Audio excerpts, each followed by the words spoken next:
Hello, everyone. My name is Ria. I am a teacher and a research associate at NIRMAN, and I will be moderating today's session. I want to thank everyone for being here today. We had one more session just last evening, and we had gotten a great response. We had about 75 people joining in from a lot of different professions, a lot of new faces, a lot of repeating faces as well. So I'm glad that you're coming in. We are planning to make this sort of webinars a monthly series. So please keep a lookout in your inboxes as we will keep sending you updates. Today's session is on NEP 2020 and the choice of languages, which is English versus the mother tongue.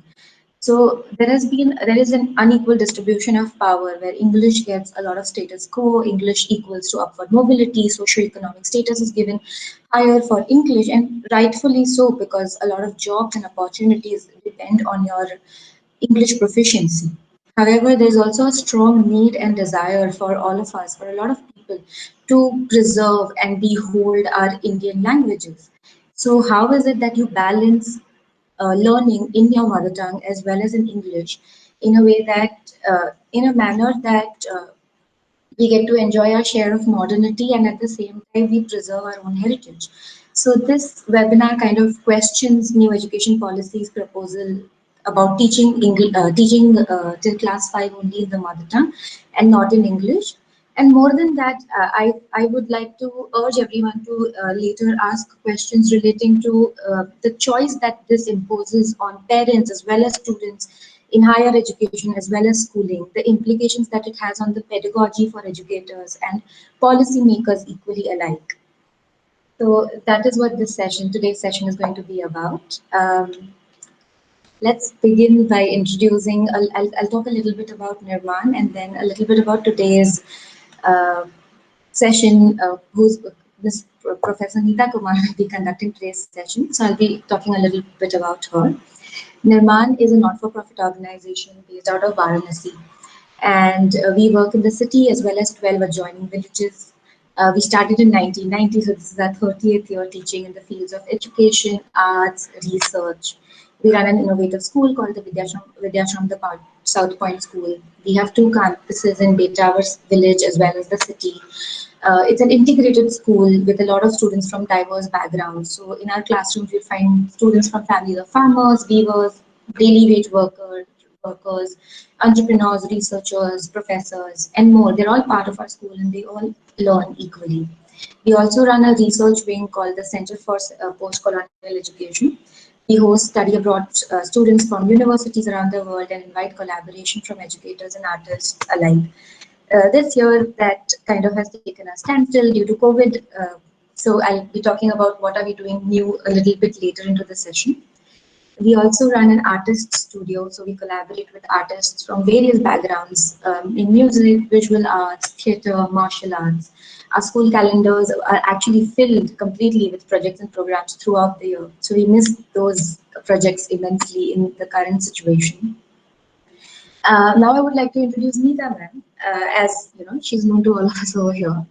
She's completed a Ph.D. from the University of Chicago. Her fields of research have been in history of modern India, anthropology, as well as Russian and European history.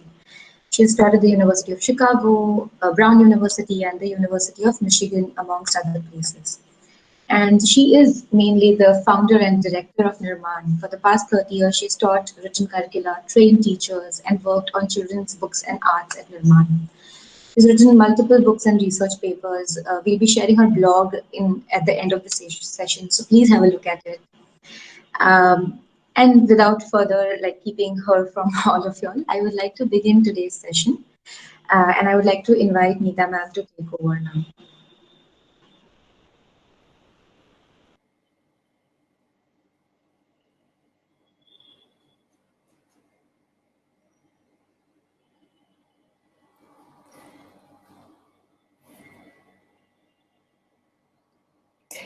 Thank you very much, Ria. And it was hopefully a good introduction to everyone, for everyone to NIRMAN. I welcome you all. And if you have come here the second day in a row, I welcome you specially. Thank you for joining. There is a connection between the topic that we touched on yesterday regarding inclusivity and today. which it should already be apparent to everyone. So looking forward to your questions at the end. Let me first say what I have to say on this topic. What is the research that this discussion is based on? I love to talk about the evidence and the basis of research for anything that we discuss. In this case, there is actually a lot of scholarship that exists on, firstly, the history of English in India. So, as actually all of you must know, English came to India with the East India Company first, back in the 18th century, and it came as a kind of instrument of conquest and control. Even before there was English through any kind of state measures, there were missionaries who were setting up schools that became rapidly very popular. So the missionary schools and then the state policy when it emerged, which was to use English as a medium of instruction, was followed by Indian private entrepreneurs and philanthropists who wanted to set up similar English schools themselves for their brethren, for the Indian population, because they could see that English was the future, that it was already a globalized world, believe it or not, that it was the way for India and for Indians to be linked to the West, to be able to profit from trade and other kinds of exchange with the West. And it was a way to modernize and progress and get out of centuries of history, which had its plus and minus points, but these people were looking ahead to further changes. So the history itself, which is very beautifully documented from all kinds of approaches and angles, shows us that English already in India was not a quote-unquote problem. It came as something which seemed to be beneficial to the population and which had very positive contributions to make in terms of where India as a nation and a country could possibly go. After that phase of history comes the whole nationalist struggle in India, which also must be fairly familiar to everyone of you. And in this well-documented history of the nationalist struggle, we have at least two different things going on. There were a lot of nationalist leaders who wanted to spread the power and benefits of English education by setting up chains of schools in their villages, in their home villages, and for girls and for underprivileged classes and so on. So they wanted to distribute whatever advantages there were from English education among more and more people.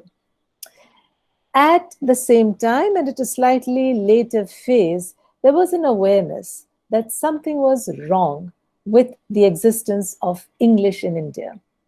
And with that kicked in a lot of new efforts among the nationalists to start actually different kinds of schools that were not colonial schools, that stressed more of a quote-unquote Indian curriculum, that tried to revive and resurrect many sciences and skills and knowledge areas in our own past, that had different names and philosophies, names like Vidyapith and Gurukul, and had Hindu and Muslim in the names of the institutions. Where I sit right now in Banaras is exactly where one such institution is located. Two such institutions are located, I'm sorry. One is Banaras Hindu University, and the other is Kashi Vidyapith. And both were set up directly to counter the influence of colonial education and its overall control as people saw it.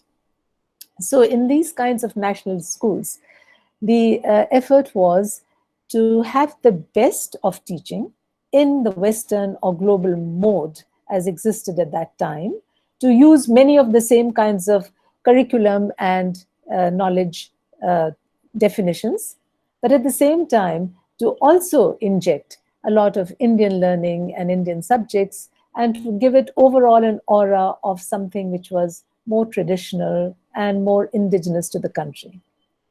And I'll come a bit later to the problem with that. But I want to make it completely clear that the discussion we are having now has a very rich and deep antecedent in all kinds of scholarly discussions. There is no dearth of the writing, which is very, very perceptive and extremely enlightening on different aspects and phases of missionary education, colonial education, private Indian education, reformist education, nationalist education, and so on alternative education for that matter.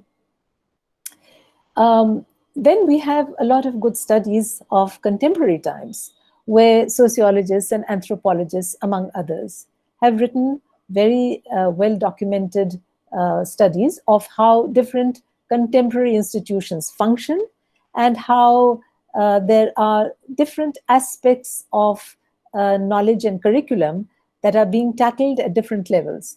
And they have their own detailed information to give us on how education is proceeding today.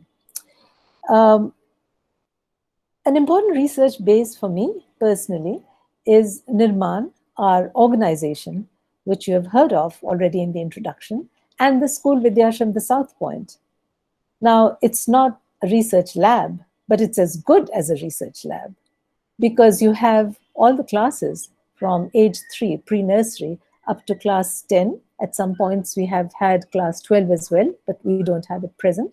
So that's a huge, long stretch of ages and classes. And because we are innovative and we keep trying all the best state-of-the-art methods, there is a lot to ponder over. We are research-based, so we like to observe ourselves and to learn and discuss and analyze and so on, and then plow back some of that analysis and understanding into our teaching. So it's been a very fertile 30 years of observation and data for me, right from our own school. So one thing our school has stressed right from the beginning has been inclusivity and integration. And one of the key things, therefore, has been what kind of language do we use for instruction. And we have made the choice right from 1990 to be an English medium school. Yes, we are located, one of our campuses is located in a village outside Banaras called Betawar. And we are located in the city, catering to all kinds of children, including working class children and extremely poor and marginalized children. And yet we are English medium, a CBSE school which chooses to teach in English. And that's one of the things that I draw upon in our discussion today.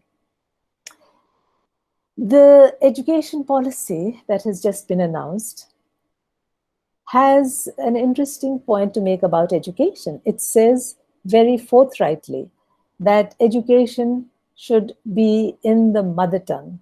The mother tongue should be the medium of instruction up to class 5, and that English should be introduced thereafter. At the same time, the education policy also says for higher education that there should be an opening for foreign universities to set up campuses in India. So there's going to be a huge privatization of education at the higher level. There's going to be, of course, commercialization. These will be private colleges and universities that will be set up. And there will be a lot of competition because, as we know, there is already a dearth of institutions given the population in our country, the number of children who would like to go on for higher education. I think that we should begin with that contradiction right there.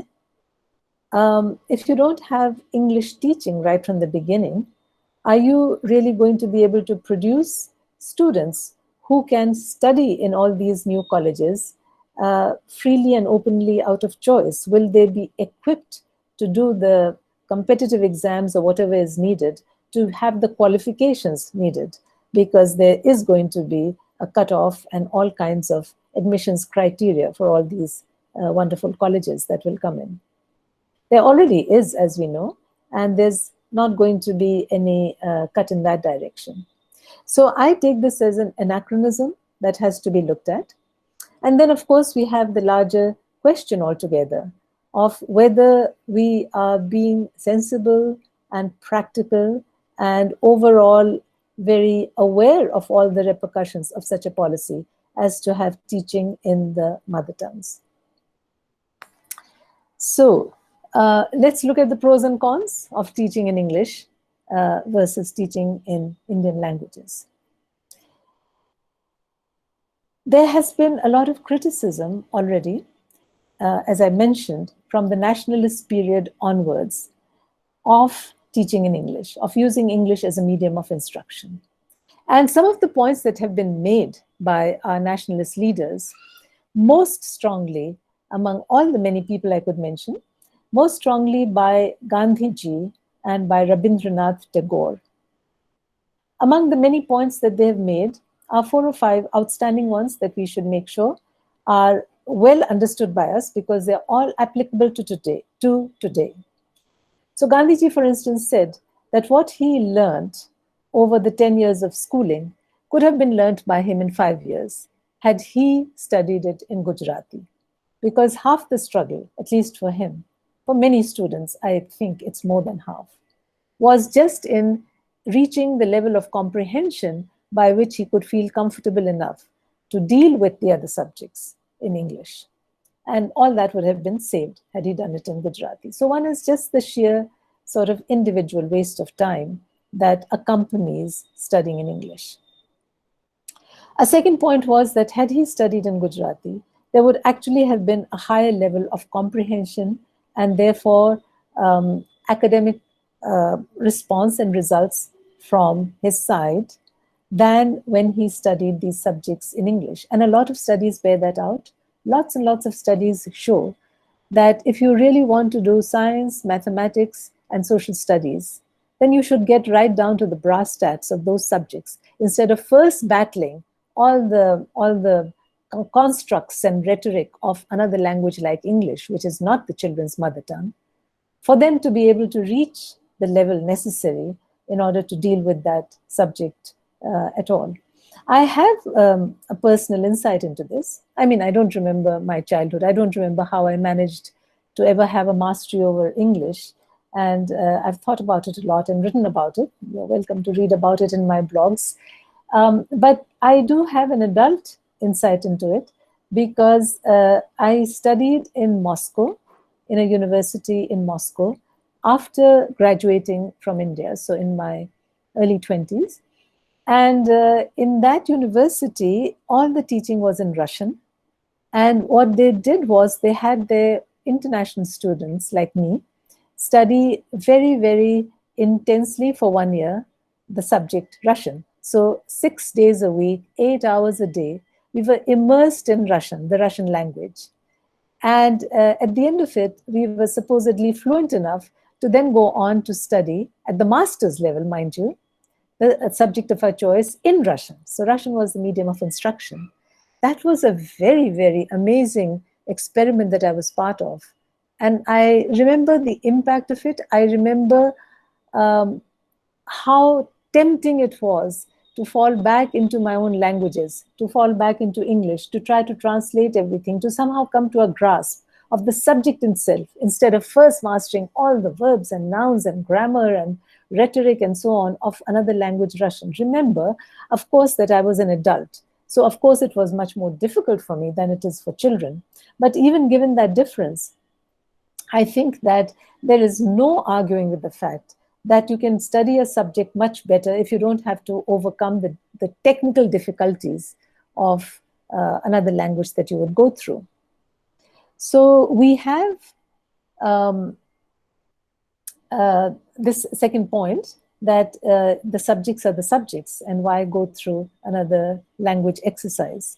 A third point would be that you can share your learning better with those around you if you share the same language as they do, as they speak and use when you are studying. Now, one thing which all of us who have been to English medium schools remember and know, let me just remind you, is that in the course of our studies, we became so used and habituated to English as the medium of communication, since we were doing it all the time in our schools. There was this gap, which has different kinds of repercussions individually to all of us, between us and those in our families and those in our surroundings. So very often our own mother tongue and our own language at home became just a domestic language, a petty language, a language to use just for meal times and for interacting with older family members and servants if he had any, and sometimes at playtime with friends, but otherwise all the time for interesting, important things that we were thinking and we wanted to talk and discuss and interact about, it became English. And all those ideas which someone has growing up, if they are confined to one language, and that is not the language that you immediately live in, that means all the surrounding people are not necessarily speakers of that language, then there is a loss in the community. So there is an individual loss of time, then there is this loss which is a communal loss. And then the next point that Gandhiji and others make about the use of English as a problem is that there's a huge national loss of resources. Because if you don't have enough good teachers of English, you're going to spend a lot of money and a lot of resources and a lot of energy grinding away at teaching something that will not be successfully taught anyway. We see this powerfully in our country. We have so many people who have finished schooling and they all have supposedly studied English, at least from class 6, if not from class 1. And they are not able to speak it. They're not able to use it. And of course, they're not able to compete in it or try out for jobs which require English. It is one of the biggest tragedies when you have systems or the rhetoric or the discourse of teaching a language and you do not achieve success in it. This is one of the things that has most powerfully impelled me to take this seriously, both the quality of English teaching and also the power that English wields, because all these children and graduates of schools who did the best they could, but their schools failed them and the educational system of the country failed them, are the ones to be pitied and empathized with and sought to be somehow given retribution by changing something in our country. And maybe the change, as the educational policy proposes, has to be to do away with English, according to this argument. And I suppose finally, the point in favor of not using English, or the problem with English, is that it is not good for our Indian languages. Every time that you have a brilliant graduate in English who is accustomed to performing and functioning only in English, that means that that person is not performing and functioning in an Indian language. So whatever is the creativity of that person and the achievements of that person are all going to be part of the English-speaking world. There is a kind of life to languages, and that life has to be nurtured. Languages have to be lived, and they have to be promoted, and they have to be subscribed to. They are not like weeds, they are like garden plants and flowers. So because of our, let's say, preoccupation with English and the fact that all the leaders and elite have been studying now for over a century and a half in English, we have had a kind of split. There is no dearth of richness in the Indian languages, but that is a different world that exists on its own, and the English-speaking world is a different world. So not only does the world of Indian languages suffer at some level because of the split itself is a problem, because we are not ever going to feel unified. There is definitely a gap between those who can function well in English and only in English, and those who function well in Indian languages and only in Indian languages.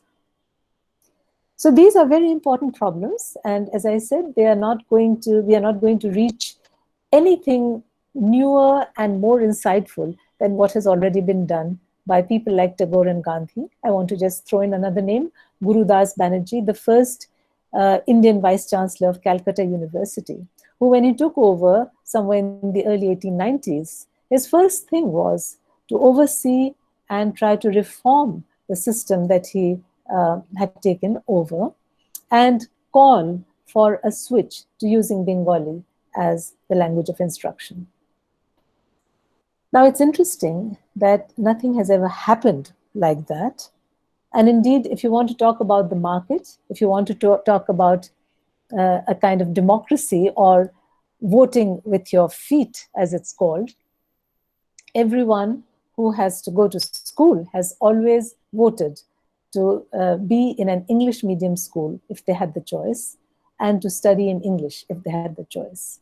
And in my own study of the history of education in the town of Banaras, I have been completely surprised, and then I have, of course, comprehended the process, to see that the process was one of switching in every single institution, including institutions run by Agarwals and Yadavs and Bengalis and Marwadis. So they were all community and caste-based institutions back in the 19th and early 20th centuries.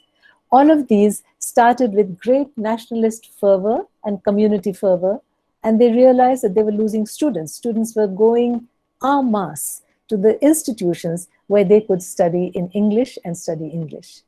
And these had wonderful politics, nationalist politics, but they were not able to either retain students or attract students. So I would say that this education policy that we are discussing is doomed to failure, even looking at the historical precedents of any such movement. I doubt very much that anything has changed in the Indian psyche or Indian society or Indian ideological thinking that is going to make Indians suddenly say, oops, we made a mistake, let's stop learning English and let's go with our mother tongues.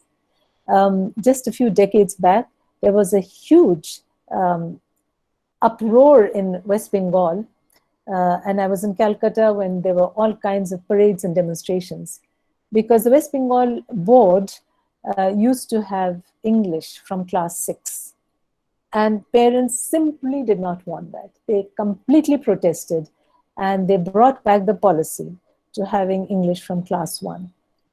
Now, one thing that could occur and is likely to occur is a kind of subculture and a private market in new kinds of institutes and schools where English is being taught from class 1 and to very small children, because it's not going to be taught in the schools anymore till class 6. So it's a little bit like the teaching of Indian classical music, which if you need a degree, then you have to study in a college or university and you get your MA, MPhil and PhD. But if you want to really know that knowledge, then you have to go to a ustad or a guru and study in the Guru Shishya Parampara. So you have a private and a public phase. You do something because the government requires it, and then everyone requires it. But you know that in order to actually succeed, you have to acquire that somewhere else. So it's quite apparent that I am on the side of English teaching. I've told you already that I actually am the director of a school that is an English medium school, and which is an integrated school. So we have all kinds of children in it. So it's time now to talk about that side of it. Why do I even think that it's possible and it's desirable to have English as the medium of instruction? This is my favorite part. I'm going to say a sher to you in Urdu. It goes like this. कुछ इस तरह से गुजारी है जिंदगी जैसे, कुछ इस तरह से गुजारी है जिंदगी जैसे तमाम उम्र किसी दूसरे के घर में रहे. Now, the person who wrote this sher, which of course has a very, I think, relevant meaning as well as many people you might think unlikely. I'm going to mention 2 or 3 people only. One is someone called Salim Kidwai, a critical scholar of literature and critical studies. One is Saeed Jafri, a famous actor, a Shakespearean actor, but also a Bollywood actor. And one is Gitanjali Shri, a novelist and short story writer. Now, these are people who are totally fluent in English. They went to English medium schools. They know English and they can write in English. They have written and published in English and performed in English in the case of Saeed Jafri. At the same time, they are all capable and competent of doing things in their mother tongues. You see, our brain or our mind is not a kind of machine which has a limited capacity that if you put in one thing, something else has to go out. it actually has almost an infinite kind of capacity. You can keep learning more and more things. Nothing will happen. It'll all get amalgamated within your mind. So if you learn another language, it doesn't have to be at the expense of one language that you know. It's not going to push it out. And what I meant to say by giving these examples was that throughout our modern history also, right from the middle of the 19th century, we actually see this pattern that the greatest of our nationalist leaders were people who were writers, authors, journalists, profound speech makers and rhetoricians. They were extremely competent in English. At the same time, they were completely able to function in their mother tongues. And some of them knew more than one and knew their classical Indian language besides, whether it was Sanskrit or Arabic or Persian or whatever. And they actually wrote and published in all those things. So to be bilingual is part of our history, and we should respect it. And it's been a long time. It's been, by my calculation, at least 8 generations that people have been able to be very competent in English as well as very competent in their mother tongues. There is no inherent conflict in that.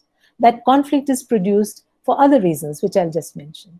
So the first point here is that preferably this kind of bilingualism, which I think is totally possible, should begin at an early level. It cannot begin at the age of 10 in class 6. It should begin at the age of 3 or 4 or 5, whenever the child begins school. That's where it's really easy and hassle-free. After that, you have to devise more and more and more methods and techniques. But in the beginning, it's actually a matter of play and games and activities and interaction and a lot of the arts and singing and dancing and performing and all that. And before you know it, the child is able to function at all levels in more than one language. So that's the trick to it. And that's how, I mean, I'm not going to be able to cite all those studies and all that, but that's how the brain actually works. And after a certain age, like 8, 9, 10, there is a killing off, don't mind my putting this violent metaphor in here, of certain kinds of brain cells. And it's going to become difficult to learn a language progressively after that. Of course, you can learn it, with which I come to my next point. That is, the problem really lies in that whenever we have had English teaching in our schools for the masses, we have had a very poor kind of English teaching. We have used very wrong methods, very, very defective methods. We have had a lot of rote learning of grammar, for example, and a lot of questions and answers, and a lot of translation. All the schools that I've observed the English classes in use what they call, without understanding it, the translation method. Sometimes literally a sentence in English translated into a sentence of their language and then proceeding like that, so that the child has permanent crutches built into their English language. They always need the crutch of their mother tongue. So the problem here is actually how to have the correct kinds of teaching methods. Now, we have a long time that we've been developing these methods, and I'm sure many of you have experience of that. Many of you have studied it, read about it. And, you know, one could list them if you are, I mean, I feel a strong temptation to quickly list some. So let me quickly say, well, there are techniques like games and activities, sentence building, vocabulary building activities, question-based activities. There is research, there's creative writing, there's making of dictionaries, there's writing of journals, there's taking out of newspapers, there's quizzes, there's no end to the kinds of things you can do to teach a language and not have those horrible kinds of procedures which characterize the majority of our schools. And you definitely have to go beyond the textbooks, because the textbooks, for the most part, actually have very little to do with children's lives. Plus, they are structured in a way that are not child-centered. So they use very long sentences and big words. And all that has to be reformed, both in the English textbooks and in the textbooks in English for other subjects. That's a little different matter of a problem. You don't have to, to use the cliche, throw out the baby with the bathwater in order to reform the teaching of English. You don't have to say, oh, we cannot teach English at all. Finally, let me go to the example of European countries. All the European countries, big and small, have education in their own languages, and they start English very early on, so that they are able to perfectly well function. And all of them use actually not just their mother tongue, but at least 2 languages, because their countries are so close to each other. It's like our states. So we could also do similar things. We could learn from the example. And closer home, there's the example of China, there's the example of Japan. We often profess that we are so good in English. Well, the trick is to actually be very good in English and very good in our mother tongues. What I am proposing here, what I'm trying to propagate, is that maybe we could circumscribe the role of English a little bit and give our own Indian languages some more space. That would be well deserved. That would be a step forward, instead of making them always second in every kind of elite institution. But at the same time, that availability of English has to be universal in India. We cannot have a government policy which would then be applied to government schools and then make it not mandatory, so that all the private schools can have their own policy of English medium education.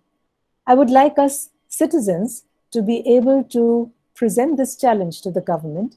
Can you really make it mandatory for all to have only instruction in the mother tongue?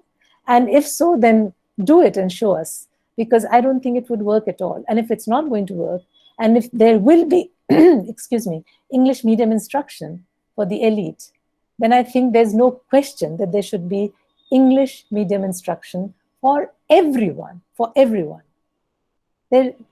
Language is power, English is power.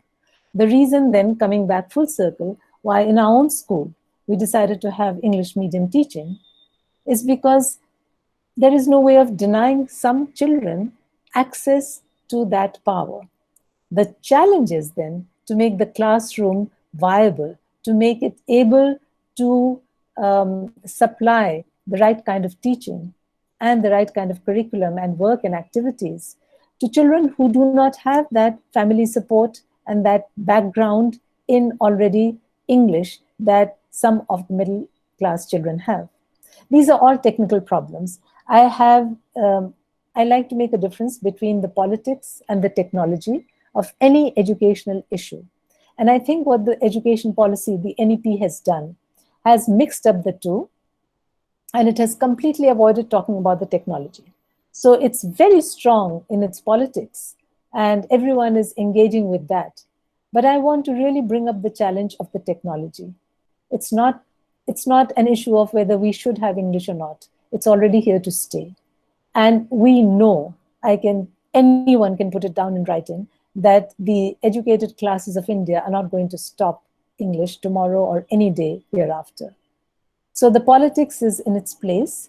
What we have to worry about and discuss and have conversations on is how to actually put it in place in the institutions so that we get the results that we want. We don't have that massive wastage that our Gandhiji and Tagore quite rightfully worried about. Time to end with another sher. Yeah, because it sounds like a very tall order, Nita ma'am, that you're saying that everyone can learn English. Well, here it is.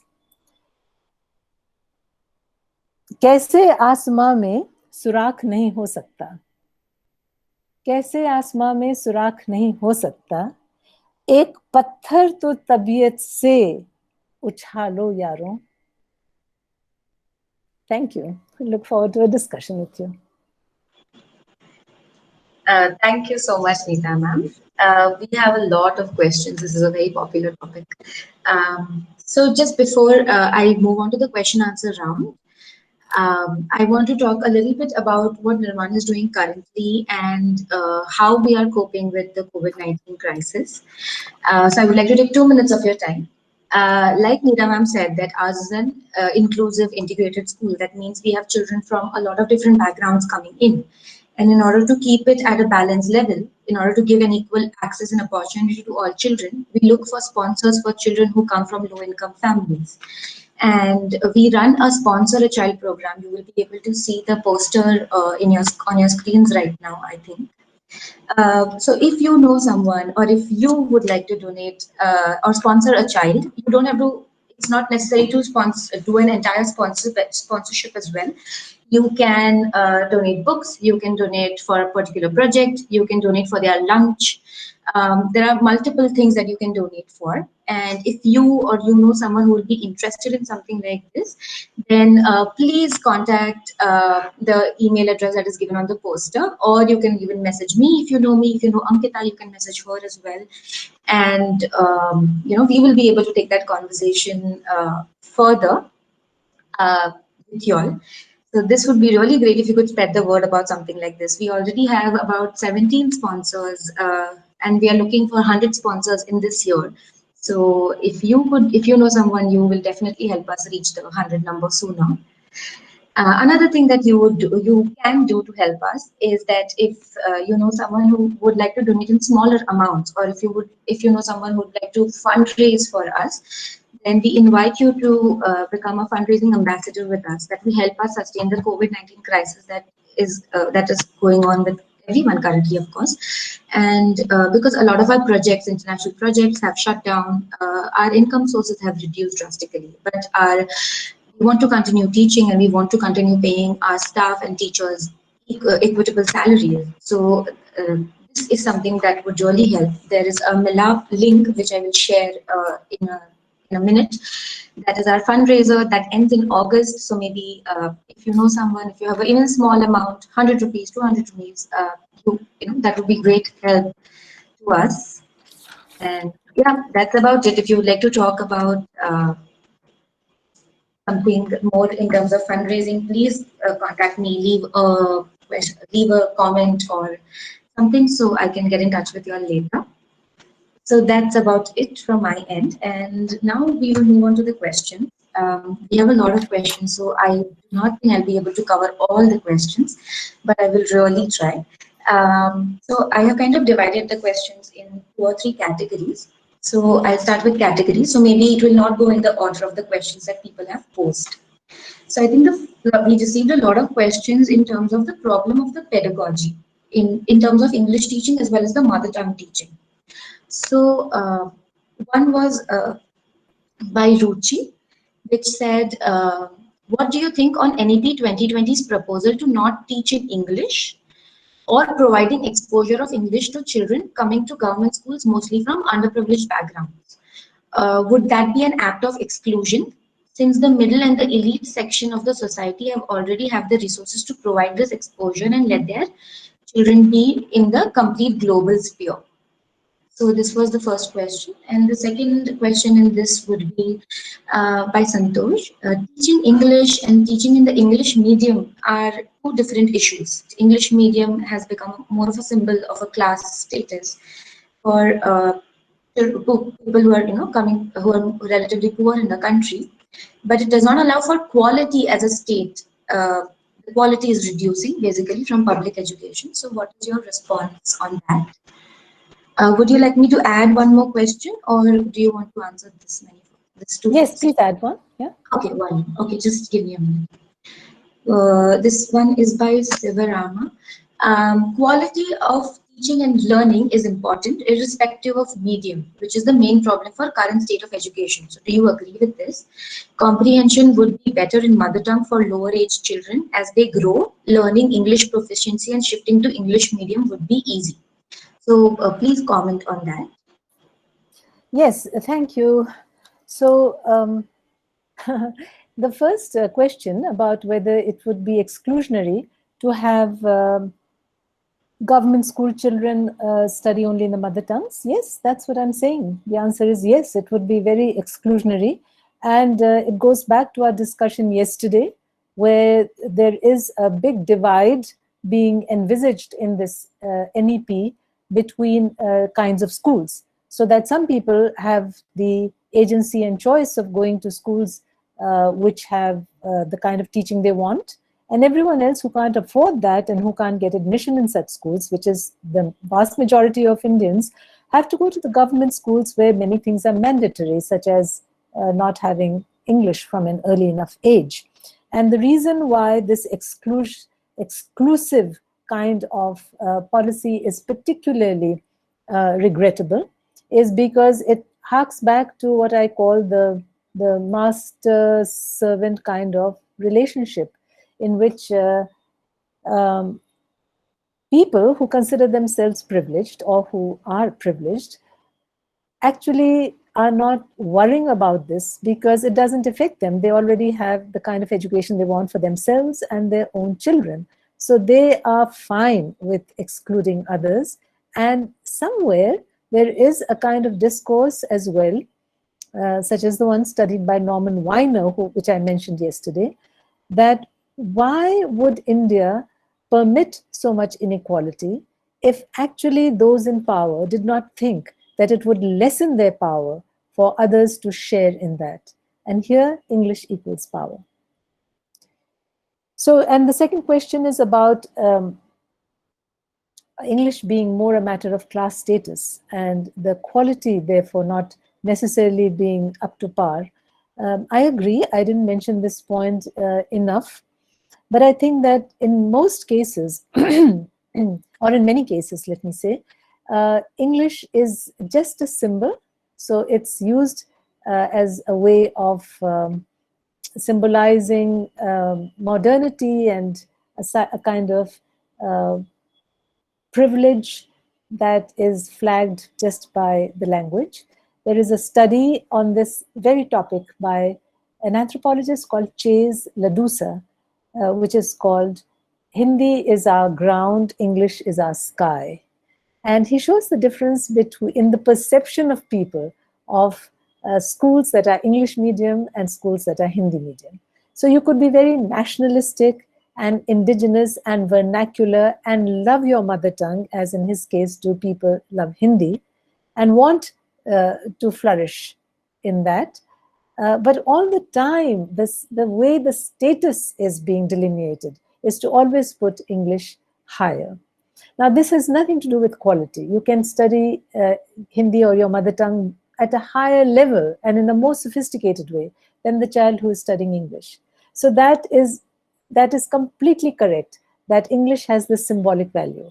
However, as I said about the baby and the bathwater, because we have this problem does not mean, therefore, that we should not try to change it around and make English actually substantial and have quality control on it, and to have better teaching, much more imaginative teaching, much more result-oriented teaching, so that you could have a flourishing knowledge of your mother tongue as well as of English. I'm really pleading for a bilingualism here. And it could be achieved in slightly different ways. One would be to not have English as the medium of instruction, to actually go further in the comprehension. Here I'm coming to question 3, the comprehension of the different subjects through using your mother tongue. But you could give much more time to English than is presently done if you were to give it only one period. You could have very, very, very well developed systems of teaching English, such as they have in other countries that I mentioned, so that right from the beginning, from year 1, the child does become familiar in 2 languages, just like children of families do, which are English speaking. They actually manage that. So the school has to be able to replicate that for families that do not have English at home.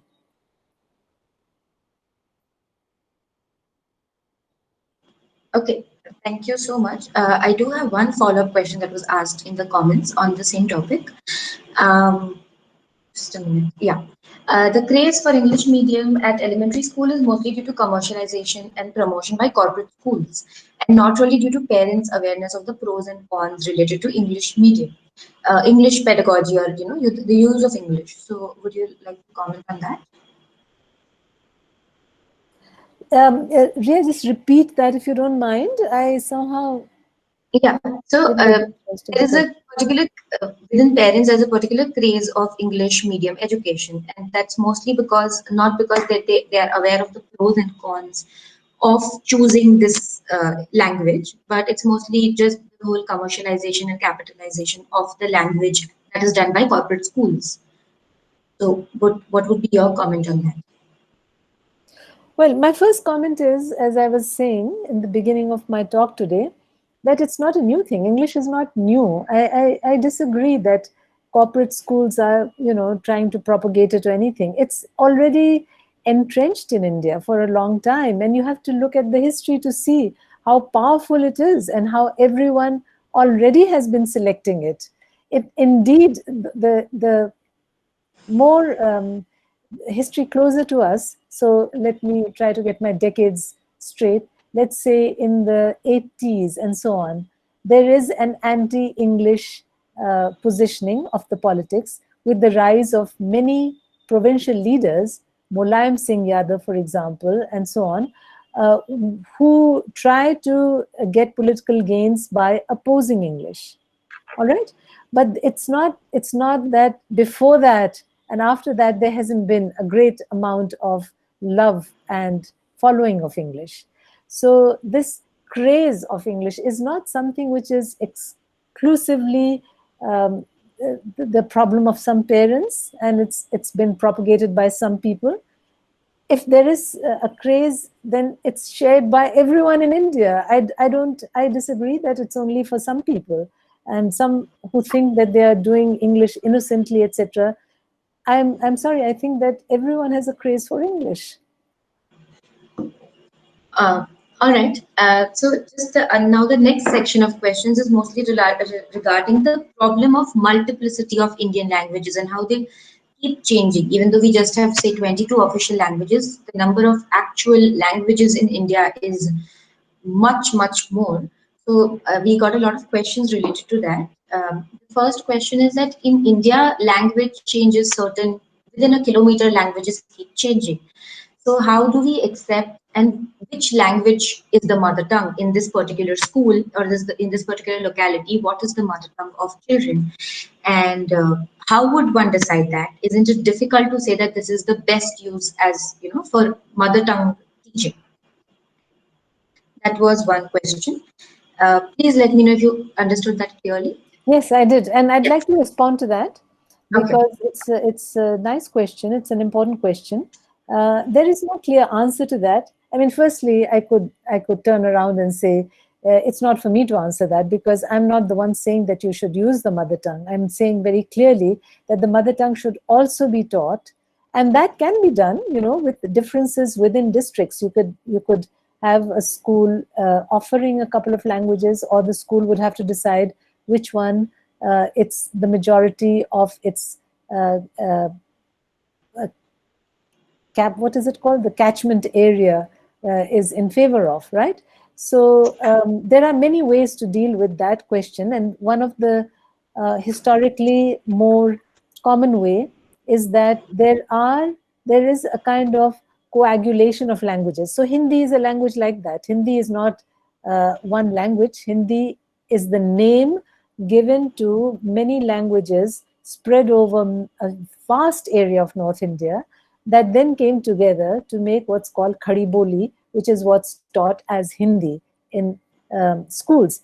And a few people do speak that at home as their mother tongue, but I think the majority speak some other variation of that. And yet, and in our case, our children speak Bhojpuri. So they're all Bhojpuri speakers. Bhojpuri is their mother tongue. Then they come to school and they're reformed out of that Bhojpuri speaking and learn to speak Khadi Boli, which is called Hindi. And then they are required by us to learn English and to function in English. So it's a very interesting process. What my point is that it doesn't injure or harm the child if it is done with attention and child-centeredness, with sensitivity and imagination. It can actually be done, and their mother tongue should have a very important place in the curriculum. It cannot necessarily have a place in the formal school curriculum, if Hindi is going to have that place in this particular part of the country. So if we could have Hindi, English, and then a third choice for the students, and we would have to relegate Bhojpuri for home, for popular culture, for domestic use. In this case, it's not particularly a problem, though Bhojpuri speakers are very loyal to their language, but it's not a written language. It's an oral language. It's a spoken language. And there seems to be a comfort level of being able to switch between that and Khadi Boli and Hindi. So I think there is some such kind of equation that could be found in the case of most. I'm calling this the coagulation of languages. That's what occurs. That's why we have 30 languages. It's not that that number is changing all the time. Maybe some languages are disappearing all the time. That is true. But unfortunately, that's the roller coaster of history and the way it acts. Okay, thank you so much. Just a small heads up, Lohita, Sharon, Savita, Ruchi, your questions are in queue. You might have to wait for 10 minutes extra. But the next question, I'm going to combine questions from Geeta and Lohita. So Geeta says that there are many languages that do not have a script. They are not officialized based on, because we have more dominant languages. So how would we, go about teaching those languages, because they are rightfully mother tongues? And at the same time, how is it even possible to produce so much material even in our 22 official languages compared to further, there are even more dialects and more languages. So how can we do that? That was one question.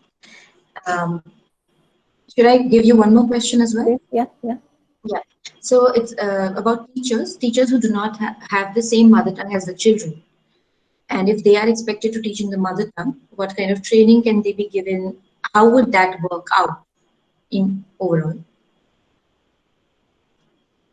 Yeah. Okay. So I gave the example of Bhojpuri. That is a language like that. It has no script. It's an oral language. It's many people's mother tongue. And so if the question is how could one produce material in so many different languages, I think that if you leave it to private enterprise and don't make it a government enterprise, then it would happen. If there is a demand, I think that there is a lot of entrepreneurship in our country. There's a lot of latent capitalism, and translation industries would flourish. Writing, publishing would flourish. Why couldn't we have material in many, many languages? Look at the population, look at the number of people who could do it and supply it. This is, as I said before, to repeat, in order to have good curricular materials also in the mother tongues, not to use the mother tongue as a medium of instruction, because I, as I said before, am proposing that is not such a good idea. And the second question was about how a teacher would teach in some other language. Well, people are actually already doing that. You yourself, Ria, are someone who is teaching not in your mother tongue because you use Hindi quite a lot in your classes. Yeah, I have taught in Calcutta and I use Bengali. I mean, I think my Bengali is great, but it's not my mother tongue. And I've more or less learned it on the go. And I enjoyed it. And actually, because I was such an Anglophile and I went to such an intensely dictatorial English school, I taught in Hindi in Delhi in my early years. And I used to just keep asking my class, how do you say this? How do you say that? And they loved that interaction. They supplied me my vocabulary, which grew by leaps and bounds. And at home, I made a very close study of vocabulary. And I prepare my classes really well. This is not a difficult thing to do. It's possible to do it. Okay, thank you. The last set of questions are mostly related to the New Education Policy 2020, the earlier 3-language policy that was a part of earlier documents related to education, and how can they be implemented? How will it look like in terms of access? So questions are mostly related to that. The first question is, do you think teaching in mother tongue will widen the gap between the lower and upper classes? This is by Sharon. The next question by Savita is, how do you think the new policy will affect students in regards to how different dialects of each language are? Urban and rural dialects can be so different. How do you think this will affect students transitioning from different regions? So these two questions. Okay, yeah.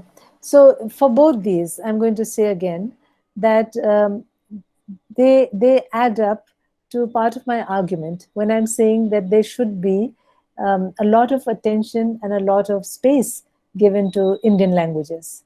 But somehow we have to make everyone proficient in English, because the policy is not saying to do away with English. We have to be very clear about what the policy is saying. The policy is saying that it is not mandatory to remove English.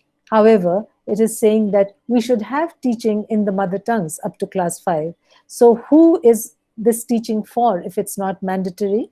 So obviously there is a very clear divide, very clear class-based divide between government schools which cater only to the poor, whether in villages or cities, and private schools, especially the upper end of the private schools, that are very attractive to the population because they teach in English, right? So English is power, English is success, English is social mobility. So this split is inherent in the policy. It's at the backbone of the policy. And of course, it will produce further class divide. However, I was saying in prophecy that it's not even going to be able to happen because people will not accept it. And there is already a kind of exodus from government schools that will only increase. And the government will then be in a position to make more and more offers, as it already does, but even more, to retain the children. But they're not going to be able to retain them because, in my knowledge, almost everyone who can afford even a couple of hundred rupees finds some private school or the other. Unfortunately, those schools don't teach very well, but they do offer something which the government schools don't do, namely English. So the effect on students is going to not be very positive if this policy could be put into effect. But I cannot see how this policy is going to be put into effect in its present division of language teaching. So if it's saying that we are going to have a certain kind of mandatory mother tongue instruction for some children, and we are going to permit others to continue to study in English, then I don't even see how that is acceptable. So for all those reasons that you all have been outlining, like the class difference and the negative effect on students, for all those reasons, we cannot have this kind of a division. And last two questions for the session, and you will have more questions to respond privately to them. This one is by Ruchi. This is again related to pedagogy and the implication via the policy. So language is not a simple category. With it, it also brings the huge systems of cultural and social knowledge. To teach in mother tongue and to not teach in English, or to teach only in English and not in mother tongue, may have high influences on young minds and their receptiveness towards their cultural ways of being. So what do you suggest that one should do in this matter? How do you deal with such a scenario? This is the first question. And the last one is regarding, just give me a minute. Yes, so the three language policy that was originally there, if you could, just talk a little bit about your views on its success and its implementation. And do you think, because what do you think, that does the three language policy apply to the private sector? And if it does not, then wouldn't it again cause the gap between children who are studying only in English medium schools and versus children who will study in local languages and then transition to English medium? I'm not very clear about this last point, in the sense that I haven't been able to figure out in my head. And I know there's been a lot of political opposition in the South and all to the new three-language proposal. So it's still a three-language policy. There's an old one and now there's a new one. And I don't completely understand how it's going to play out. But this question of language equating culture is a very important one. So let's just look at that for a minute. The people who oppose English do it for two reasons. One is, of course, it's extremely difficult to study if you don't have good enough teachers and you don't have a family background of English speaking. So you've never much heard it or encountered it, and suddenly you have to, speak it as if it was very familiar to you. And that's one reason. And the other reason is because instead of being treated just as a language, it's treated as a whole culture. So that the child who learns English not only learns a language, but becomes a different kind of a person.